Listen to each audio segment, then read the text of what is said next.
This is a 1973 Kawasaki 175. It's a UK registered bike. I took it in part exchange,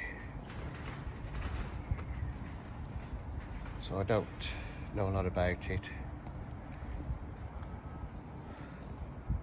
Under 5,000 miles on the clock.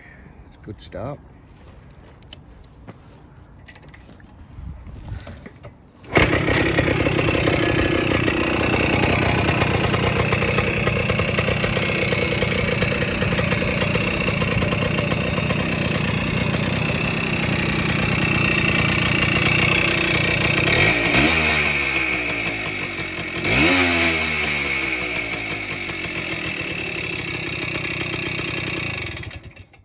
Sounds good.